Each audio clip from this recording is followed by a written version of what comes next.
Donc, l'enchaînement des acides aminés se fait par des liaisons peptidiques. ماشي؟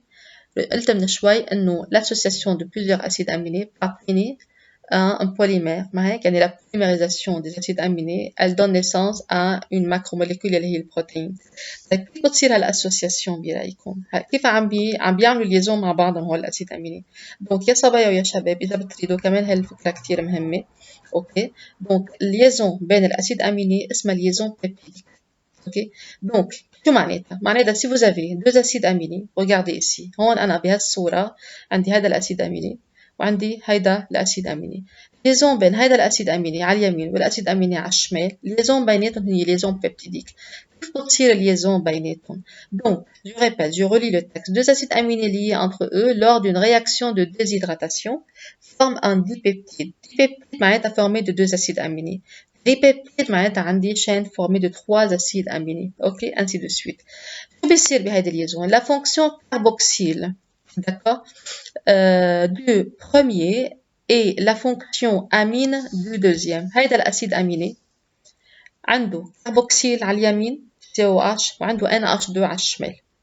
هالفونكسيون كاربوكسيل COH بتروح بتعمل ليزون مع مين؟ مع الفونكسيون الأمين تبعت الأسيد أمين اللي حدها. من هي الفونكسيون أمين؟ هي ال NH2. دونك هون عندي COH وهون عندي NH2. ال COH بيتجه نحو ال NH2. من ال COH بفقد OH ومن ال NH2 بتطير عندي H، فبصير في عندي OH من هون و H من هون معناتها H2O يعني موليكول مي. une molécule d'eau. Donc بس يصير في عندي liaison بين deux acides aminés معناتها أنا خلقت من عند هيدي الليزون مي. أوكي، مثل كأنه عصرتهم وطلع نقطة مي. فهمنا كيف؟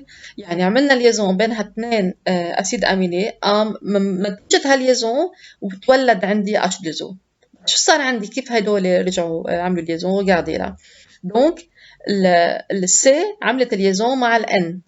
اوكي، هو هي السي كانت عامله ليزون مع الاو اتش والان كانت عامله ليزون مع الاش. اوكي، لحتى هالسي تمسك ايد الان لازم هيدي تتخلى عن شيء وهديك تتخلى عن شيء.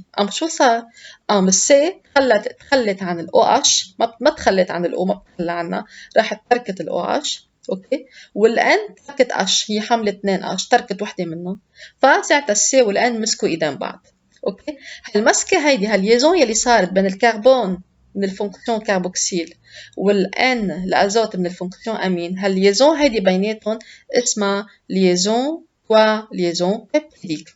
داكور، فاذا هالليزون بيبتيديك c'est une liaison covalente صارت بين السي او وبين الان اتش. انتبهتوا لها على الصوره؟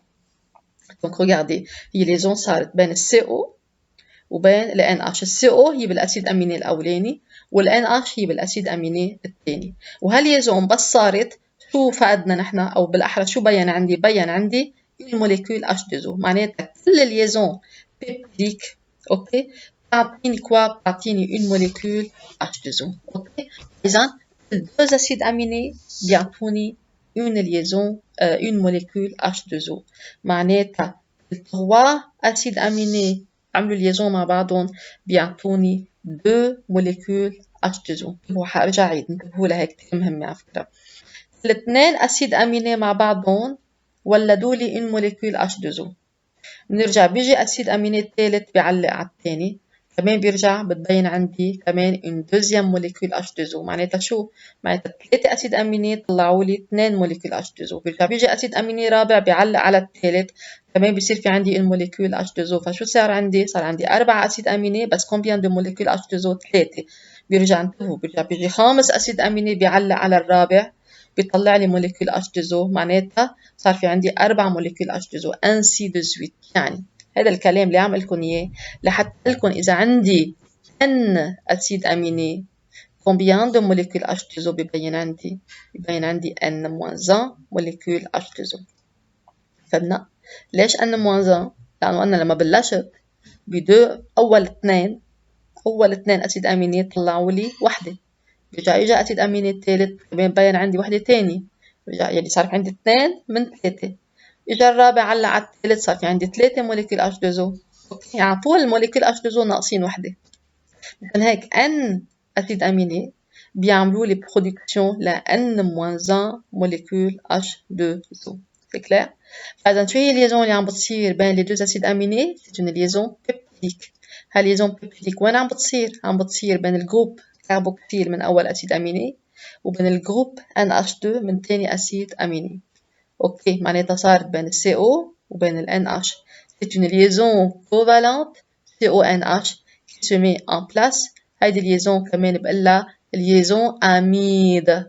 amide إلى اسم تاني liaison peptidique. ليكوا يا صبايا ويا شباب أنا كتبتها باللون الأحمر مشان تركز براسكن وتعلق براسكن الاسم.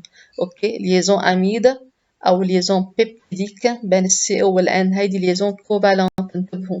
كمان مش حطوها للكوفالنت اكتبوها أنت كمان بالأحمر. مش حطوها بالأحمر. أوكي très bien.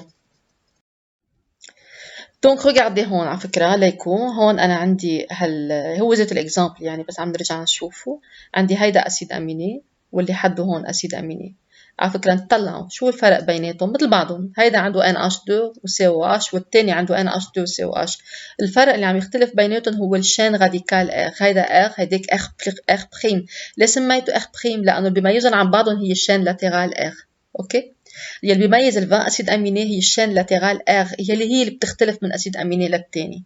فاذا بس يصير في عندي ليزون هون اميد او ليزون بيبتيديك او كوفالنت بين اثنين اسيد اميني عم بخسر او اتش من الليزون من الجروبمون سي او اتش وعم بخسر اتش من الليزون او من الجروبمون ان اتش 2.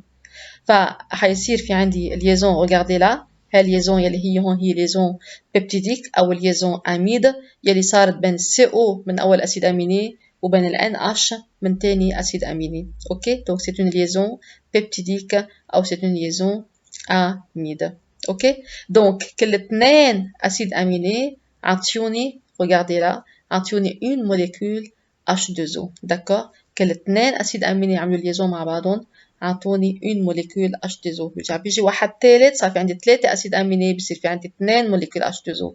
واحد رابع بصير في عندي 3 موليكول H2O. ainsi de suite. بدلكم عم بتعدوا لدلكم توصلوا على النومبر N. يعني النومبر N d'أسيد أميني combien de molécules H2O؟ N-1. على طول الموليكول H2O بيكونوا أنقص بواحد من عدد الأسيد أميني. 2 أسيد أميني موليكول وحدة.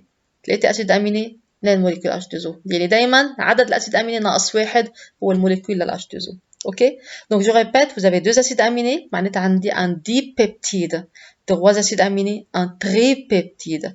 Polymère d'acides aminés, يعني plusieurs acides aminés, معناتها protéine. Ok, donc NHCO, c'est une liaison peptidique. Donc on distingue تحت dipeptide, tripeptide, oligopeptide, يعني عندي حد 5 acides aminés. Polypeptide يعني عندي لحديد تقريبا أقل من 60 أسيد أميني. بروتين عندي centaines d'acides aminés. البوا موليكولير 5000 دالتون. على فكرة 5000 دالتون يعني 5 كيلو دالتون. 1000 هو كيلو. 5000 دالتون هو 5 كيلو دالتون. شو هو الدالتون؟ الدالتون هي الunité de mesure للبوا. ماشي؟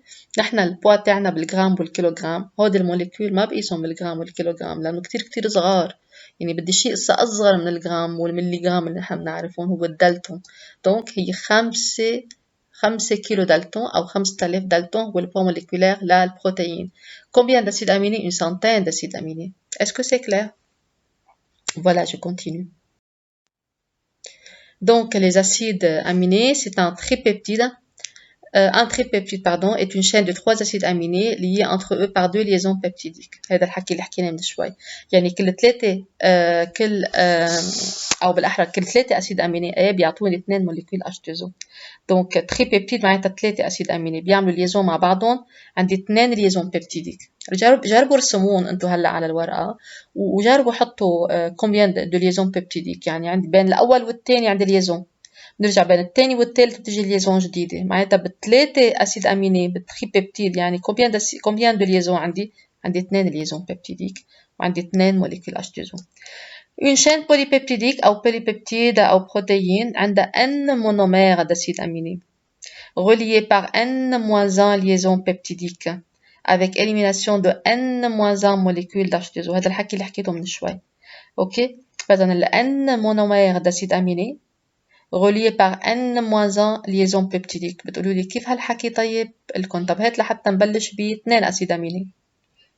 إذا قلنا ال N بالدي بيبتيد combien d'acide aminé عنده 2 يعني n égale 2 ما هيك طيب donc بالدي بيبتيد يعني n égale 2 combien de molécules d'H2O عندي من الدي بيبتيد يعني بين كل 2 اسيد اميني اتفقنا بيعطوني موليكيول وحده ما هيك موليكيول وحده يعني n-1 لانه دي بيبتيد يعني 2 اسيد اميني يعني كل 2 اسيد اميني عطيوني موليكيول وحده دودو يعني n-1 اوكي طيب بين 2 اسيد اميني combien de liaisons peptidiques عندي وحده donc n-1 2-1 égale 1 فاذا عندي 3 اسيد اميني هلا عندي ليزون بين اول والثاني وعندي ليزون بين الثاني والثالث يعني كل بثلاثه اسيد اميني combien de liaisons peptidiques عندي 2 يعني n égale 3 بس الليزون بيبتيديك هن 2 يعني 3 moins 1 égale 2 يعني n moins 1 égale 2 ايه هينين هدول ايه جربوا اكتبون على الورق لحتى تترجمون يعني تشوفون قدامكم voilà donc une protéine polypeptide est donc un polymère d'acides aminés. La diversité des chaînes latérales des acides aminés explique la diversité des fonctions biochimiques des protéines. Ok? Donc لأنه الشين لاترال عم تختلف من أسيد أميني للتاني معناتها صار في عندي différents أسيد أميني بما أنه عندي différents أسيد أميني معناتها عندي différentes fonctions chimiques للبروتين الشكل تغير الفونكسيون تغيرت. Le squelette d'une protéine شكل البروتين كيف شكلها هي عبارة عن molécules linéaires avec alternance des calcium et des liaisons peptidiques avec une extrémité N ou amino-terminale groupe NH2 libre et une extrémité C ou carboxyl terminal groupement COH. Donc je répète, le squelette d'une protéine est une molécule linéaire avec alternance des calcium et des liaisons peptidiques. Donc عندي des liaisons peptidiques avec une extrémité هالموليكول هالبروتين هيدي عندها extrémité amino-terminal N يعني جروب NH2 libre وعندها extrémité COH. ليش؟ لأنه أنا وقت شكلت هيدي هالشين هيدي أول أسيد أميني في عنده طرف ثالث وآخر أسيد أميني عنده طرف ثالث فإذا الطرف الأولاني هو مين هو ال NH2 ما هيك والطرف الأخراني هو COH. okay.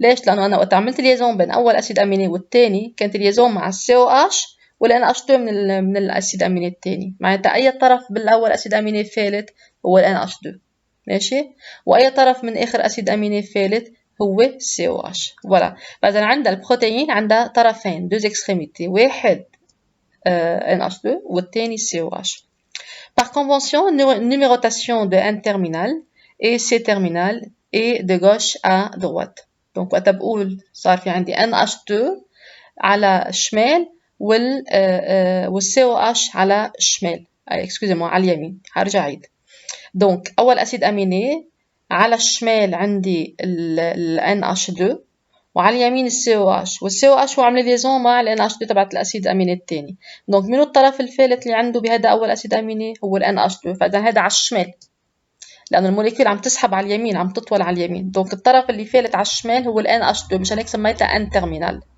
ضلينا عم نسحب لآخر أسيد أميني على اليمين الطرف الثالث تبع آخر أسيد أميني على اليمين هو COH فإذا الإكستريميتي تاعيتها C terminal مشان هيك سمينا N terminal و C terminal لأنه على الشمال عندي هون NH2 هو الطرف الثالث نسبة لل N وعلى اليمين عندي الطرف الثالث هو COH نسبة لل C terminal.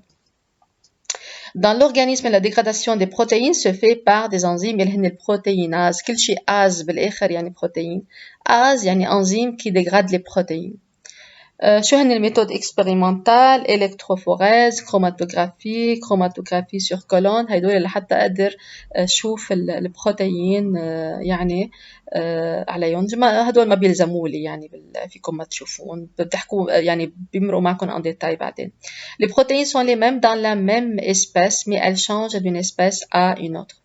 فاذا نفس الاسبيس يعني عند الانسان عندها نفس الشكل البروتين بس هالبروتين اذا انتقلت مثلا عند الحيوان إذا عندها يعني نفس الاسم بس ممكن يعني يختلف en fait شكلها يختلف نوعها أوكي donc البروتين عند نفس الاسبيس هن نفسهم يعني أنا عندي ميلانين وغيري عنده ميلانين أنا عندي هيموغلوبين وغيري عنده هيموغلوبين أوكي أنا عندي تريبسين وغيري عنده تريبسين نحن كلاتنا عندنا كلاتنا نفس البروتينات ماشي بس إذا بدي غير الاسبيس صرنا ببروتينات أنواع تانية عند الحيوانات موجودة منا موجودة عندنا نحن.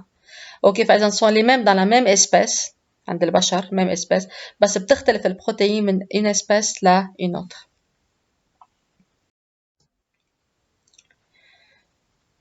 La structure maintenant des protéines. Donc la structure des protéines عندي structure primaire, secondaire, tertiaire, quaternaire. هلا بالنسبة لحصة اليوم أنا حوقف مرة الجاية إن شاء الله بنشرح هيدي البارتي يلي هي متعلقة بأشكال البروتين كيف بيختلف شكل البروتين كيف تختلف structure تبعيتها ماشي. Bon, s'il vous plaît, préparez vos questions pour la séance Zoom.